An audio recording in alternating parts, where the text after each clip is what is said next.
tayo ngayon sa ating trabaho. Hinahinga muna natin saglit itong ating machine dahil nawala ng power. Lagi na lang namamatay-matay. Pag tuloy-tuloy natin na ganito baka masira pa yan.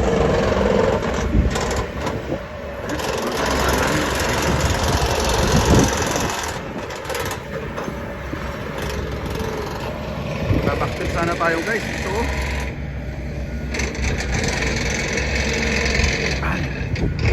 ayun, nagpapakir yung ating pison doon na dahil sa unang tinulakan natin.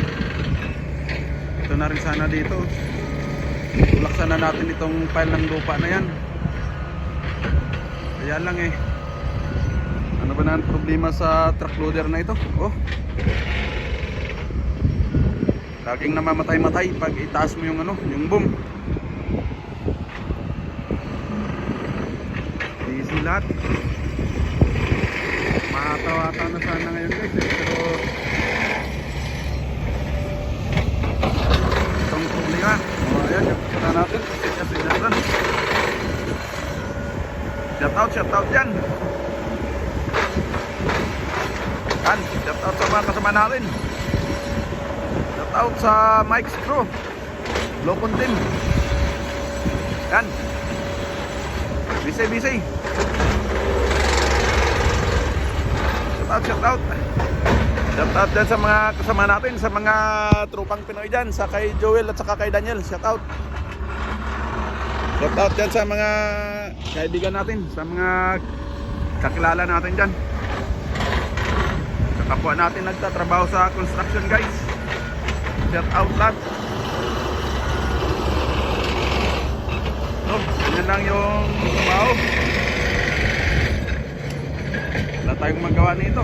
Yung machine natin halos paritero na. Ano ba naman ito? Ito lang yung natulak natin. 3 beses lang na matay yung engine niya. So antay natin na ma-cool down ng saglit, saka ulit arangkada. Tatawin natin.